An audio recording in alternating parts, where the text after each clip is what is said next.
Police say another bomb has detonated in Austin, and even though the explosion was different from 3 others this month, police say they're working under the assumption that the blasts are all linked. CBS News correspondent Wendy Gillette has more from New York on what we know right now. For the 4th time this month, police officers raced to an Austin neighborhood after an explosion. We do believe, based on what we've seen, that this was a bomb that exploded. It happened around 8:30 last night. Police say 2 men in their 20s were injured while either riding or pushing their bikes in a residential neighborhood. It is very possible that this device was a device that was activated by someone either handling, kicking, or coming in contact with a tripwire that activated the device. Police say the men's injuries are not life-threatening. They've asked people in the area to remain at home until at least 10 this morning as they work to ensure the neighborhood is safe.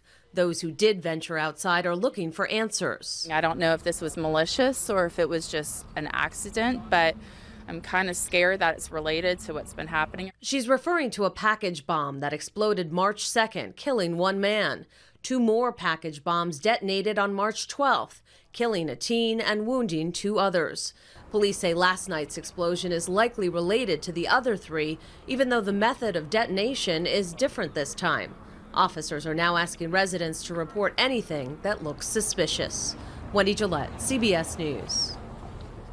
In other news that's new this morning, Vladimir Putin has been elected to another 6-year term. It's his 4th term as Russian president. Winning with more than 70% of the vote, he now becomes Russia's longest continuously serving leader since Joseph Stalin. And the upsets in March Madness continue. Number 1 seed Xavier was taken down by number 9 Florida State. Number 11 Syracuse stunned 3rd-ranked Michigan State. Tournament darling University of Maryland Baltimore County, though, could not keep its Cinderella story going, falling to Kansas State 50-43. On to local crime news. A juvenile male is in custody after allegedly stealing a pickup truck and leading law enforcement on a chase. Yellowstone County Sheriff Sergeant Robert Lester reports someone picked up the juvenile near Lockwood and drove to a Heights hotel Sunday afternoon. The driver called dispatch and said the juvenile was acting suspicious. The juvenile then allegedly stole a pickup truck and drove north on Main Street, striking 2 cars and a bus bench. He was taken into custody by law enforcement and now faces felony charges of criminal endangerment and theft. No injuries were reported. Turning to winter watch, warmer temperatures are causing concern for small town residents as ice jams are building up. In Roundup, ice jams along the Musselshell River are shifting and spreading out. Water is backing up into low-lying areas and into some fields. Disaster and emergency officials say for those living near the river between Roundup and Musselshell, preparation is crucial. Near Broadus, the Powder River is also seeing a hefty amount of buildup. Viewer Barbara Pittman posted these photos giving a view of the muddied and jammed river. This is the same spot just 3 days apart. As you can see, the ice jam is causing the river to flow beyond its banks and settle. Well, a favorite shopping destination is closing its doors and 31,000 Toys R Us employees will be out of a job.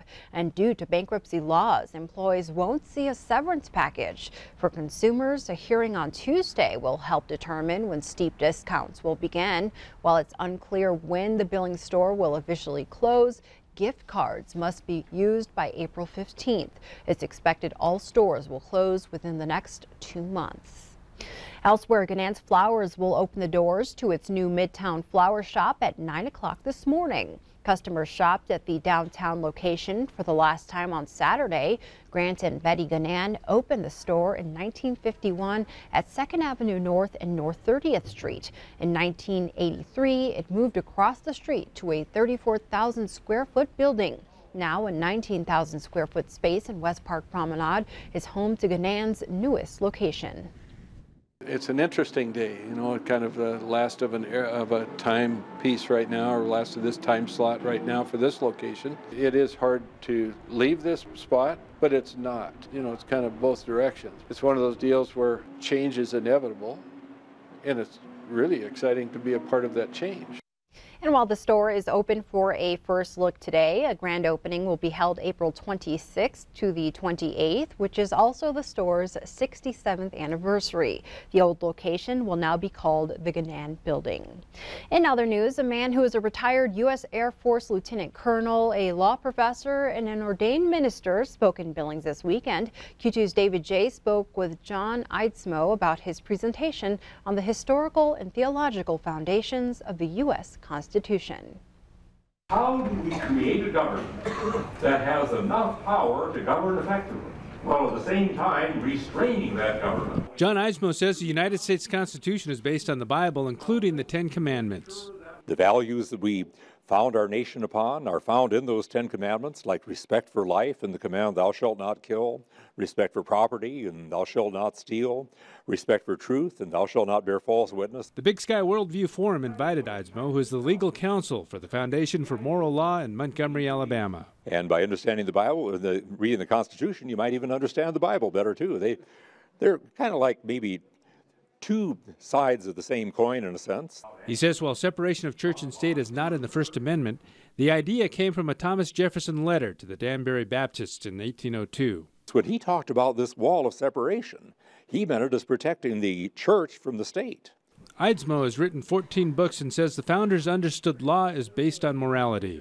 Morality ultimately has its source in religious belief. Whether you want to admit it or not, legislating is a moral and religious exercise. The framers showed a great deal of genius in the way they designed this Constitution, and I think we'd be better off if we stuck to it instead of trying to revise it and reinterpret it into something that they never intended it to be. And he says all citizens can know and understand the United States Constitution. Read the Bible. Read the Constitution, study it, and the Constitution was certainly never written with the idea that only lawyers should know it. Take your beliefs and put them into practice. This is intended to be understood by the common man, and we should all be reading it. We should all be studying it. David J., MTN News, Billings. And also from over the weekend, for the second year in a row, a Gardner Middle School student won the Treasure State Spelling Bee. The best spellers in the state competed for the best in-state in Billings on Saturday. Aiden Burris, an 8th grader at Gardner School, won the Spelling Bee. He also won last year as a 7th grader. The 53rd annual Treasure State Spelling Bee included 59 4th through 8th graders from across Montana. Burris advances to the National Spelling Bee in National Arbor, Maryland, May 27th through June 1st. Well, spring begins this week, which means the sneezing is starting. If you're one of the tens of millions of Americans with seasonal allergies, experts say you may have to cope with your symptoms longer because of climate change. CBS's Chris Martinez reports from Los Angeles. Michelle Ehrman has a hard time escaping her allergy symptoms.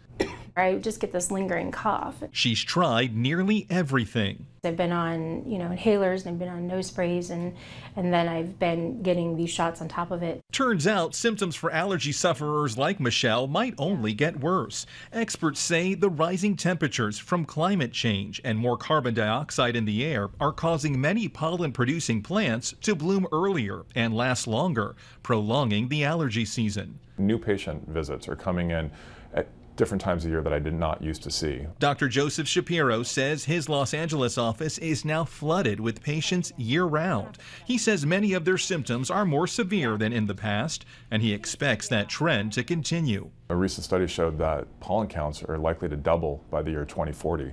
So over a little bit more than 20 years, we're going to see a significant increase. For Michelle, allergy shots are finally bringing some relief. We've been doing about 3 a week. A helpful regimen she might need even more in the years ahead. Chris Martinez, CBS News, Los Angeles. Allergists say this is around the critical time to start your seasonal allergy medications. Often people wait until the season is well underway to take their medications, but their symptoms are already severe.